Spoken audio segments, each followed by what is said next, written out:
Well, I have climbed hundreds of steps. I don't know how many.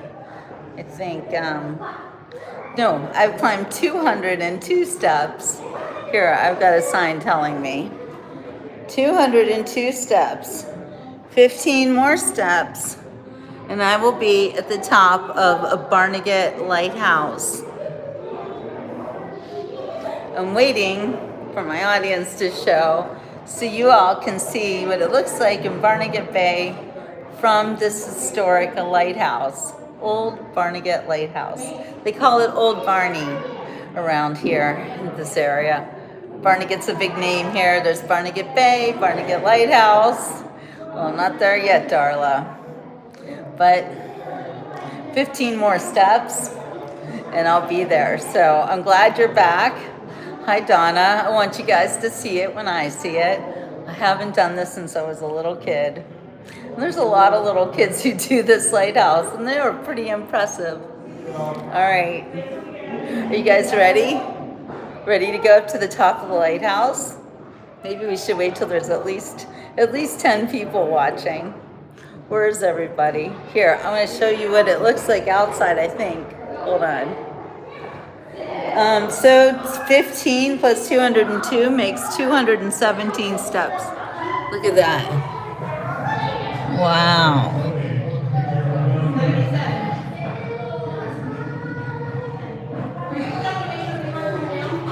It's an absolutely beautiful day. All right, here we go.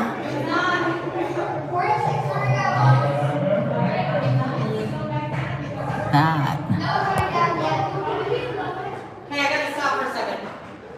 And here we go, almost there.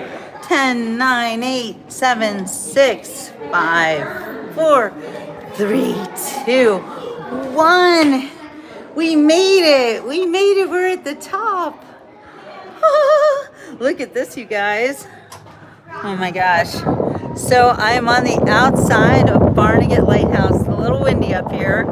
Excuse my windiness, but you don't get a view like this every day. Feels a little bit like jail with the bars, I know. And I don't have my gimbal, so look at that. Look at that beautiful Barnegat Inlet. What a great view. I'm on the top of the world looking down on creation, and the only explanation I can find. Look at that. That is just amazing.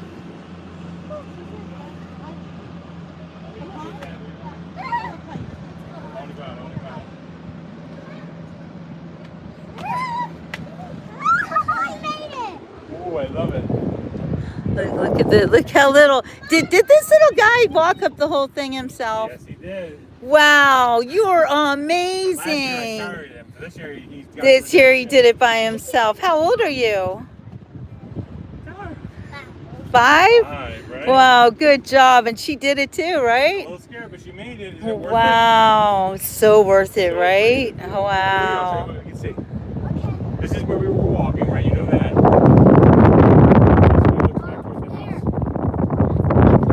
No, you can't really see the house, but you can kind of see the water tower.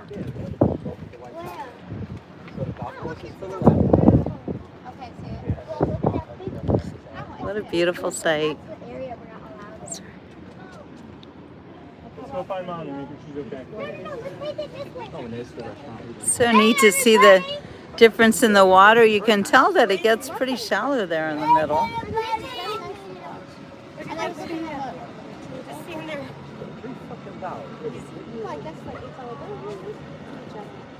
But stand back there with Eva. Look at me. Some nice little milkshake sandwiches and things and stuff. Like their fries look good. Nice. We are on Long Beach Island, New Jersey, at the top of Barnegat Lighthouse. I haven't done this since I was a little girl. This is the greatest thing that kids can do.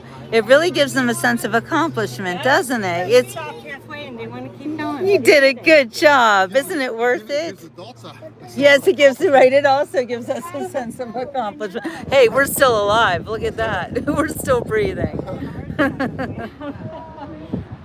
Hey, Linda, I also don't like heights myself, but I feel pretty safe behind this amazing fence in front of me, right? Wait, I'll be right back, you guys. Hold on.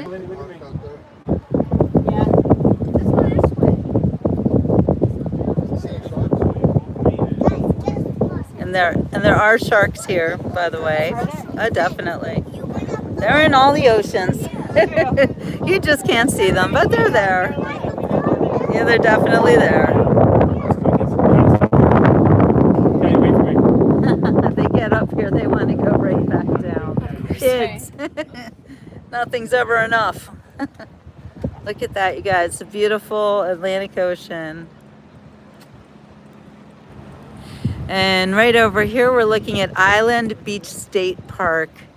Lots of people camping out. What a beautiful place to camp, right? Talk about your beachfront property and no buildings whatsoever.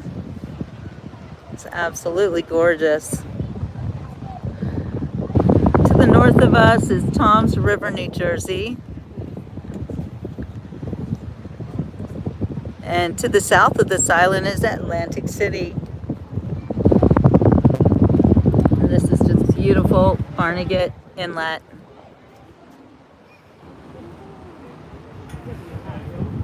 Worth it, huh? These old lakes carried me high.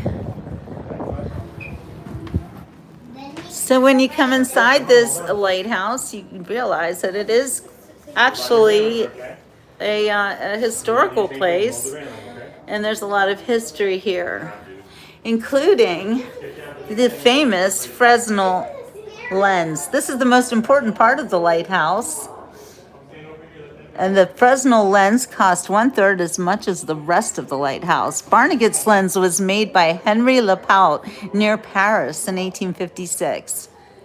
It's 1,027 glass prisms and brass mountings were shipped to New York on board the Arago in March of 1857. It was the lens which magnified the feeble flames of the 5-wick oil lamp, a beam which could be seen 30 miles at sea. The lens had been developed by Augustin Fresnel, a French physicist, in 1822. In the beginning, the lamp burned lard. In 1888, it was converted to kerosene, and in 1910, it was changed from oil to incandescent oil vapor. You guys want to see a picture of it? This is when the lens, it's not there anymore. It was removed in 1927 and temporarily stored on Staten Island.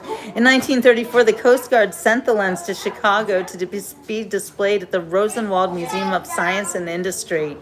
In 1955, the Coast Guard persuaded the Rosenwald Museum to return the lens to Barnegat by offering them another first-order lens in its place. Since then, the lens has been on display in the Barnegat Light Historical Museum. Right now, we are standing in the watch room. This is where the keeper and assistants stayed while on duty at night. The balcony outside, where we just were, is called the watch gallery. The watch room was equipped with a stove, but the stove was not for the comfort of the keeper. Its only purpose was to keep the viscosity of the oil low enough for it to burn in cold weather. And it certainly does get cold here at night. I mean, not just at night, but I mean in the winter, it has been known to snow on the beach.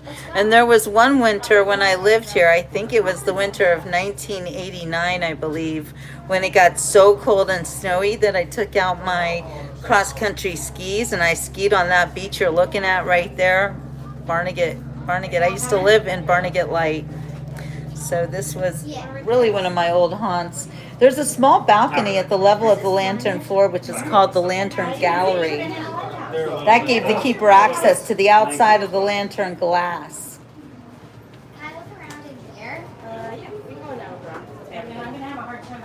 There used to be mesh screens on the exterior of the lantern to prevent birds from flying into the glass. So you can't go up here and smile. We're all on camera. It's an absolutely beautiful day. At this lighthouse, it's still operating. See that? But now, of course, it's all automated and up to snuff. All right, we're gonna go down. Now, the hardest part about climbing up a lighthouse is going down. Let's take a quick look before we do that. So beautiful.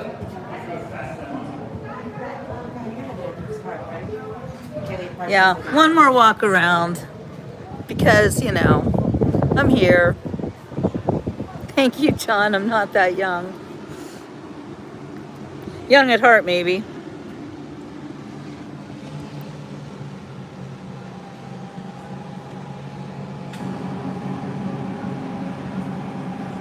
Great photography opportunities up here, right?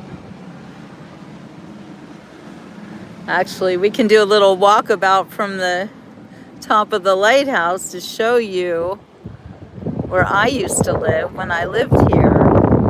And look at all these great paths that go through the dunes there. That's so much fun.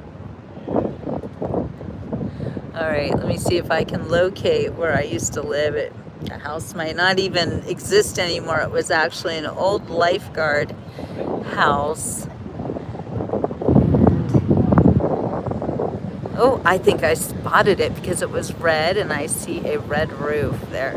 There, I think, see that red house with the roof? I could be wrong, but I have a feeling that's the house I used to live in. Right there, X marks the spot because it was red. It was where the lifeguards used to live. It was a neat little house, actually.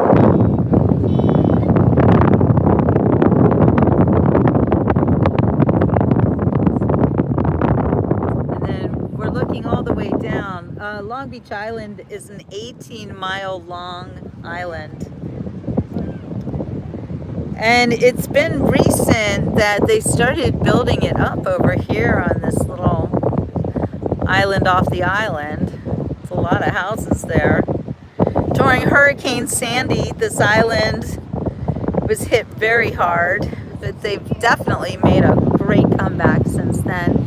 And if you look yeah, sorry if the wind is making it hard for you to hear me. I'm gonna go over here. Here, how's that? No more wind now, right? Is that better? Is that better, guys? Okay, so now we're looking south. And you can see some buildings in the far distance, not the water tower. I'm not sure if we can see all the way down there. See all that down there? I think it's hard to see, but that's Atlantic City all the way down there.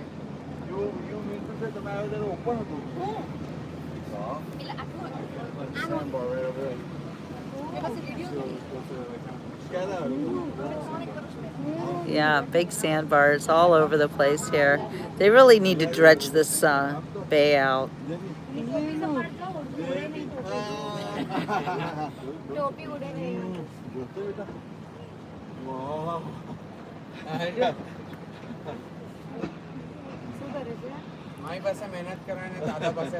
might need to go check out that beach over there. That looks like an interesting beach.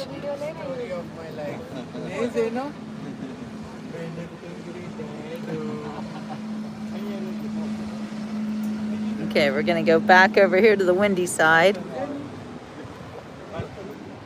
It's funny how it gets windy all of a sudden. Oh, sorry. All right. No worries. And the ocean.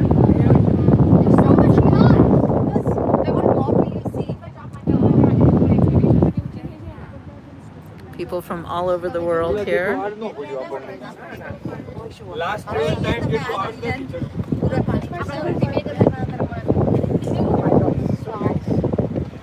And Island Beach State Park right there. There are nobody lives on Island Beach State Park, but you are allowed to camp, and you can see there's lots of campers there.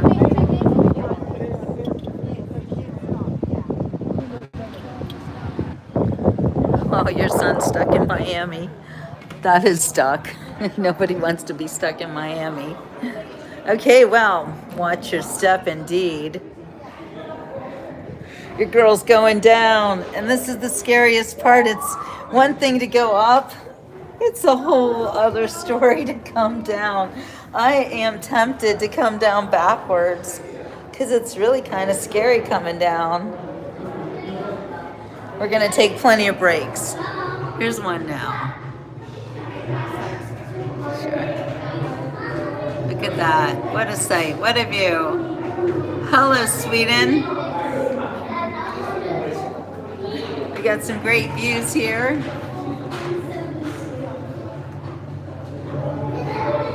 From the portholes.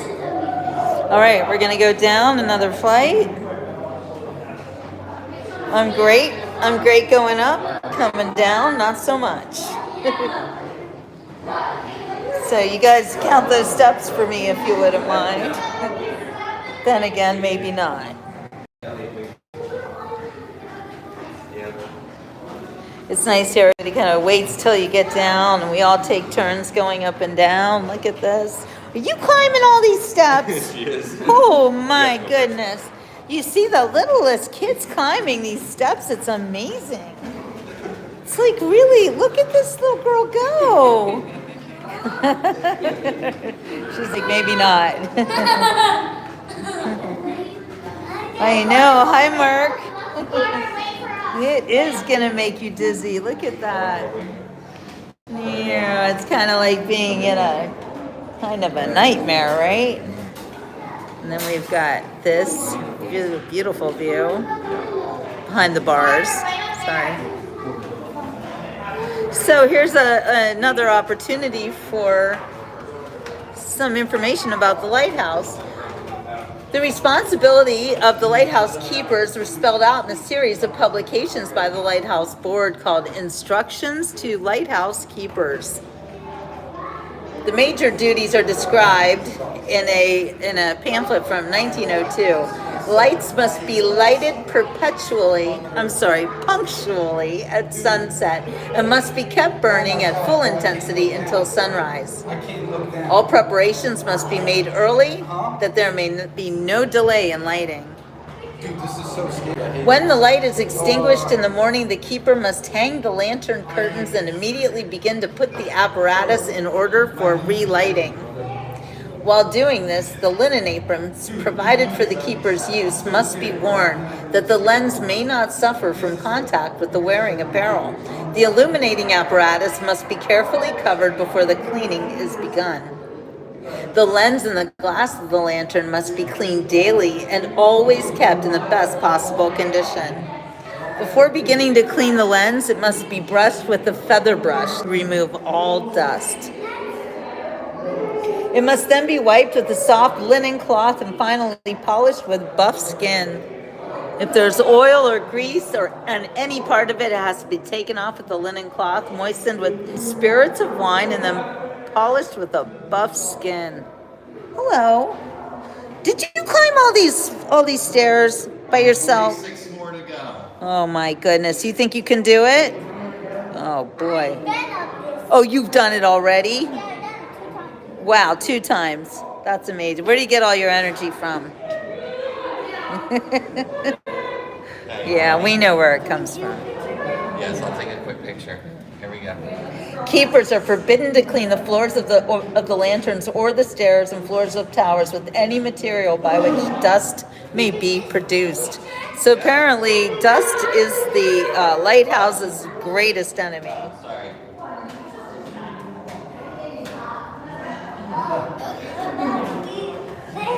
It was all about keeping dust away. Up to 7 gallons of oil had to be carried by hand to the top of the tower every single day. It's no wonder the custom developed of leaving a container of oil near the bottom step to give the chance visitor the opportunity of lending a hand.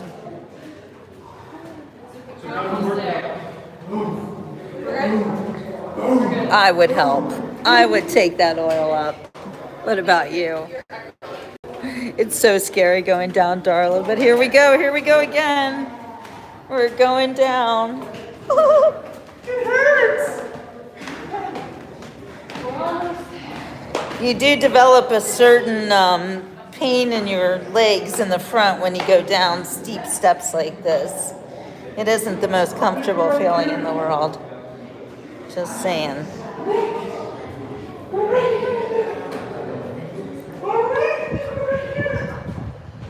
All right. Would you like to have another lesson? The area between Point Pleasant and Barnegat was considered so treacherous by early mariners that they named it the Graveyard of the Atlantic. It was a common occurrence for a vessel to unwittingly venture too close to shore, run aground, and then be broken up by the action of the waves. Sometimes inattention or attempts to avoid running aground caused collisions. During the fierce winter of 1826 to 27, more than 200 vessels were wrecked on the shores of New Jersey. Many of the wrecks are lost to history, but the stories of some have come down to us. For instance, the Chapara, a Cuban freighter with a cargo of raw sugar, was heading north on October 27, 1918, when it hit a mine planted by a German submarine 7 miles from the coast. 6 of the 15-man crew were killed, but the 9 remaining succeeded in launching a lifeboat in the 5 minutes before the Chapara sank. The men drifted towards shore, but were unable to beach their lifeboat. Mrs. Frank Thompson, wife of the lighthouse keeper, was on watch at Barnegat that night. She saw the glow of the explosion and scanned the seas for survivors. She spotted the helpless lifeboat, waded waist deep into the ocean, and pulled the boat to safety. That's amazing. The dedicated men of the U.S. Life-Saving Service saved countless lives after the establishment of 41 life-saving stations located about every 3 miles up the New Jersey coast in 1871. With the cedar shingle siding painted reddish-brown, the buildings became known to residents as red houses. Each station was manned from September through April by a keeper and 6 men. The night was divided into 4-hour watches. At the beginning of the watch, 2 men would leave from each station, one north and the other south. Halfway to the next stations, the men would meet their counterparts from those stations and exchange brass tokens before returning home. This old picture. When the Austrian bark Kralovica ran aground on the shoals south of Barnegat Inlet during a gale in February of 1866, 6 of the crew of 14 struggled to shore a half mile distant. The other 8 were lost when their longboat capsized. In the meantime, a rescue boat set out from Barnegat City Station and struggled for 2 hours to reach the wrecked vessel, only to discover that the crew had abandoned ship. 400 yards from shore, the rescue boat was swamped, and 3 of the rescuers were themselves drowned. The Austrian government established a fund for the families of the lost men as a gesture of thanks for their sacrifice. Toward the end of the 19th century, sailing ships were phased out in favor of steamships, and the need for the life-saving service declined. The service came to an end in 1915 when the newly formed United States Coast Guard took over its responsibilities. So wow, happy birthday to the Coast Guard, which is now 110 years old. That's amazing. I did not know that. Oh, you go ahead. Look at this guy. He's literally running down these steps. Please, dear Lord, tell me how that's done.